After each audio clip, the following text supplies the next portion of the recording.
اندر اللہ رب العزت نے بیان فرمائی ہیں.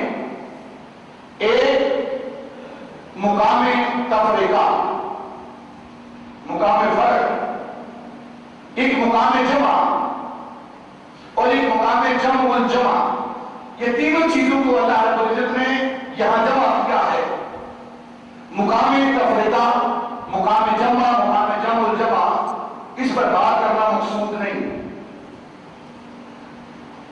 سبحان الذی، پاک ہے وہ ذات، وہ سے کلام شروع ہوا. لِنُرِيَهُ مِنْ آیاتنا، ہم نے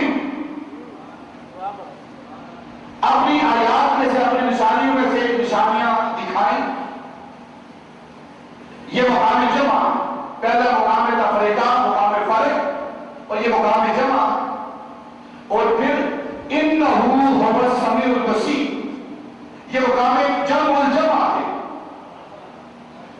یہاں علماء، محدثین، مفسرین نے ایک بات نقل کی ہے. مقام جمع والجمع کی تھوڑی سی بات آپ کے سامنے کرتا ہوں. اِنَّهُ هُوَ السَّمِيعُ الْبَصِيرُ، وہ سمیع ہے، بے شک وہ سمیع ہے اور بصیر ہے. ان دونوں فعلوں کا فاعل کون سا ہے؟ کون ہے؟ سمیع کا اور بصیر کا فاعل کون ہے؟ علماء نے، مفسرین نے لکھا ہے کہ انہو ہوا، ہوا سے مراد اللہ رب العزت کی ذات بھی اور ذات مصطفیٰ بھی. ذات مصطفیٰ بھی. انہو ہوا السمیع البصیر، بے شک وہ دیکھنے والا ہے، وہ سمیع ہے، اور بے شک یہ دیکھنے والا ہے اور یہ سمیع ہے، یہ بصیر ہے. کوئی اللہ رب العزت اپنے معبود کو سمیع اور بصیر کہہ رہا ہے اور معبود اپنے خدا کو سمیع اور بصیر کہہ رہا ہے. تو گویا معراج کی رات اللہ رب العزت کلام کرتا تھا، مصطفیٰ سنتا تھا، مصطفیٰ کلام کرتا تھا، خدا سنتا تھا. معراج کی رات اللہ رب العزت دیکھتا تھا مصطفیٰ کو اور مصطفیٰ دیکھتا تھا اپنے خدا کو.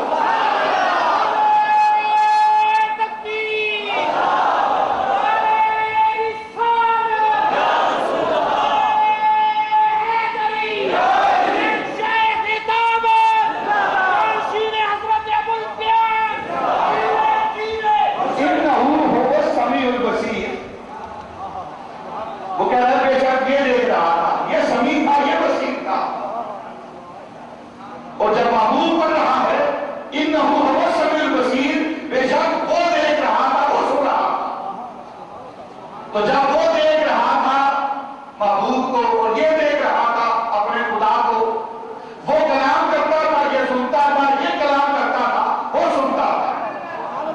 تو ان سمیع اور بصیر کا فاعل دونوں ہیں، نبی پاک کی ذات بھی اور اللہ رب العزت کی ذات بھی. قرآن پاک کے اندر بہت سارے مقامات ایسے ہیں کہ جس سے مراد نبی پاک کی ذات بھی ہیں اور اللہ رب العزت کی ذات بھی ہیں. یہ آیت مبارکہ، اس کے اندر مقام فرق، مقام جمع اور مقام جمع والجمع، ان تینوں کو بیان کیا گیا ہے. آپ تصوف کی کتابیں جو ہیں ان کو پڑھیں، تصوف کی جو اصطلاحات ہیں صوفیاء نے بیان کیے ہیں ان کو پڑھیں.